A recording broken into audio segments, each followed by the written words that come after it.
Stranded in the dust, she found help from a mysterious stranger. His quiet presence fixed her broken-down life, but his hidden past held the key to saving their future. The midday sun beat down mercilessly, turning the air into a shimmering haze. Anya gripped the steering wheel, her knuckles white, as the old pickup sputtered and died with a final rattling cough. A thick cloud of ochre dust kicked up by the vehicle's last gasp swirled around her, coating everything in a fine gritty layer. She was stranded miles from anywhere on a cracked, sun-baked track that seemed to stretch endlessly to the horizon. A wave of despair, cold and sharp, began to bloom in her chest. Just as she felt hope draining away, a distant shape materialized on the shimmering heat waves, a figure on a motorbike growing steadily larger. As he drew closer, the lean silhouette resolved into a man astride a weathered machine, his movements fluid and unhurried, carrying the quiet confidence of someone intimately familiar with the open road and its solitude. He pulled up alongside her, killed his engine, and introduced himself simply as Kalen, a traveler passing through the area. His eyes, a deep, unreadable color, met hers with a calm assessment. With practiced ease, his calloused hands went to work on the truck's engine, quickly diagnosing the stubborn issue. Relief washed over Anya as Kalen explained the repair, a simple fix she hadn't known how to tackle. Overwhelmed with gratitude for his timely appearance and skill, she couldn't let him simply ride off. She insisted he come back to her home for a meal. A sprawling apple orchard nestled in the protective embrace of the valley, hidden from the main road. The air there was always sweet with the scent of blossoms and ripening fruit. As they sat down to plates of warm, hearty stew, the silence between them wasn't awkward but comfortable. Anya found herself inexplicably drawn to his thoughtful stillness, the way he observed the world around him, and the knowing glint in his deep-set eyes. There was a history etched onto his face, in the faint lines around his eyes and the set of his jaw. A story she sensed that he wasn't ready or willing to tell.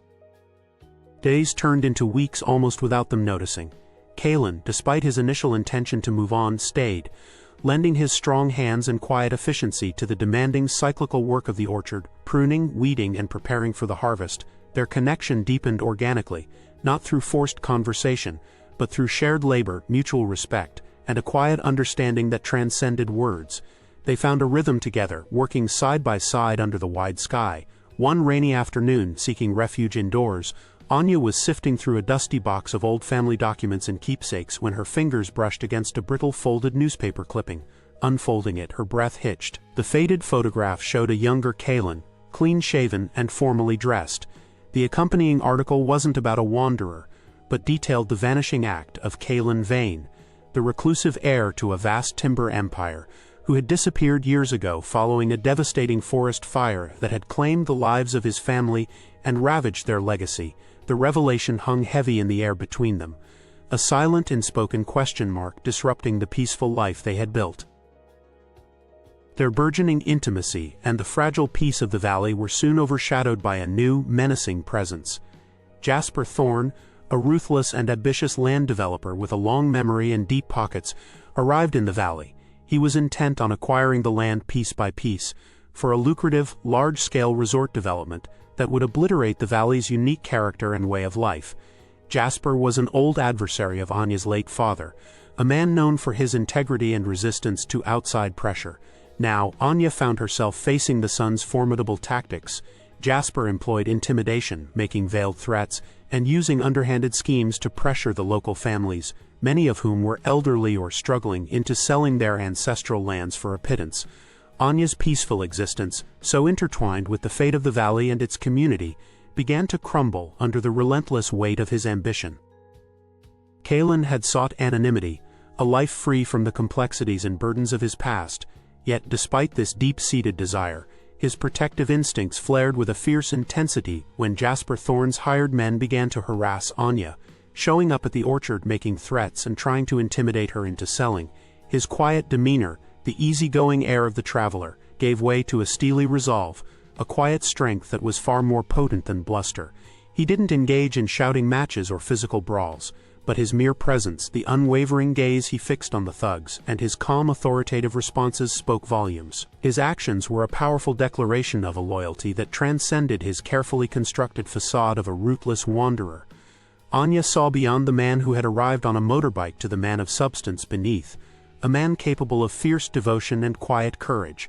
Their bond, already strong, deepened exponentially, forged and tempered in the crucible of this shared adversity. Recognizing the gravity of the situation, the very real threat Jasper Thorne posed not just to her, but to the entire Valley community, Anya swallowed her pride and her reluctance to involve Kaylin further in her troubles. She confided in him fully, laying bare the history with Jasper and the increasingly desperate plight of the local families. She sought his strength, his perspective, and his keen intellect. Kaylin didn't hesitate for a moment. Drawing upon the sharp mind and innate leadership skills he had honed before his disappearance, qualities he had tried to bury with his past, he began to act. He rallied the scattered community, explaining their legal rights in clear, accessible terms and helping them understand the predatory nature of Jasper's offers. He organized meetings, fostered communication, and helped forge a united front against the developers' schemes. The quiet valley, once resigned and fearful, began to buzz with a newfound sense of purpose and collective determination. The simmering conflict reached its dramatic and decisive climax during the valley's annual Harvest Festival, traditionally held at Anya's sprawling orchard, a symbol of their shared heritage and resilience. Jasper Thorne and his enforcers, confident in their power and expecting to intimidate the community into final submission amidst the festivities, arrived with a show of force. But they were met not with fear, but with a solid wall of determined faces. The valley residents, united and empowered by Kaylin's guidance, stood together, armed not with weapons, but with irrefutable evidence of Jasper's illegal practices, his falsified documents, and his threats. The tense standoff was punctuated by the timely arrival of law enforcement, alerted by Kaylin, who had ensured that their resistance was not only unified, but also legally sound. The festive atmosphere of the Harvest Festival transformed into a powerful and moving display of community unity, resilience, and successful resistance against greed. With Jasper Thorne's threats neutralized and the future of the valley and its ancestral lands finally secured, a profound sense of peace settled over the orchard and its inhabitants. The air, free from the tension of the conflict, felt lighter, sweeter. One evening, as the setting sun painted the apple blossoms in breathtaking hues of gold, rose, and deep crimson, casting long shadows across the grass, Kaylin and Anya walked among the ancient trees. He stopped, turning to face her, a quiet intensity in his deep-set eyes. Reaching into his pocket, he produced a simple, elegant silver band. Kneeling there, beneath the gnarled branches that had witnessed generations of harvests, his proposal was heartfelt and sincere, a quiet promise of a shared future rooted not just in love, but in the resilience they had found together and the community they had helped to save. United in purpose and love, Anya and Kaylin transformed the orchard into something far more than just a source of livelihood. It became a sanctuary, a haven not only for themselves but for others facing hardship, displacement, or the need for a new beginning. Kaylin, having found healing and a profound sense of purpose in Anya's unwavering love and the warm embrace of the valley community, decided to leverage the resources he had once abandoned. He established a foundation, funded by his revitalized inheritance, dedicated to offering refuge, support, and crucial second chances to those in need, a tangible legacy born from his own journey of loss and redemption. The orchard grounds became a place of healing, learning, and rebuilding lives. Their love story, which began with a chance encounter on a dusty, isolated road and the breakdown of an old pickup truck, blossomed into a powerful testament to the healing power of human connection and the extraordinary possibility of finding love, belonging, and renewed purpose in the most unexpected of places. The orchard, vibrant with life and the scent of blossoms, stood as a powerful symbol of hope and renewal, not just for Anya and Kaylin, but for the entire community and those who found refuge there.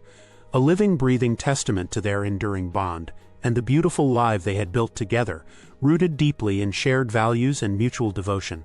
If you enjoyed this story of second chances, unexpected love, and community resilience, please subscribe for more heartwarming tales that explore the transformative power of connection and hope.